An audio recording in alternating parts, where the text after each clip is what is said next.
আজকে চিকেন কষা করব, কি করে করছি দেখাচ্ছি। মাংসটা প্রথম ধুয়ে নিয়েছি, এবার তেল দিচ্ছি। এখানে আছে আদা বাটা, রসুন বাটা, কাঁচা লঙ্কা বাটা, পেঁয়াজ বাটা। অল্প পেঁয়াজ, কাটা পেঁয়াজ দেবো, সঙ্গে টমেটো দেবো, দেবো লঙ্কার গুঁড়ো। লঙ্কার গুঁড়ো একটু বেশি করে দেবো যেন ঝাল হয়। মিট মশলা দেবো, দেবো লবণ, আর দেবো হলুদ, দিয়ে একসঙ্গে মেখে 8 ঘন্টার জন্য রেখে দেবো।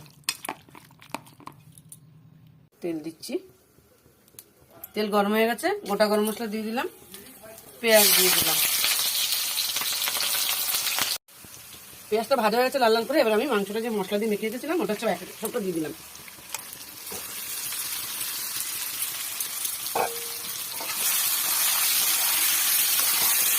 সঙ্গে দুটো গোটা পেঁয়াজ দিলাম।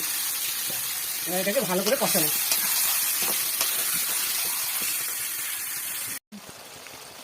দেখো আমার মাংসটা পুরো কষানো হয়ে গেছে। আমি একটুও জল দিইনি, প্রায় 20 মিনিটের মতন আমার ঢাকা দিয়ে গ্যাস কমিয়ে পুরো কষালাম। জল ছাড়া পুরো কষা মাংস হয়ে গেছে। এবার নামাবো। দেখো সুন্দর কষা মাংস হয়ে গেছে রাত্রেবেলা। এবার এর সঙ্গে লাগবে শুধু লুচি। লুচি হলেই খাওয়া হয়ে যাবে।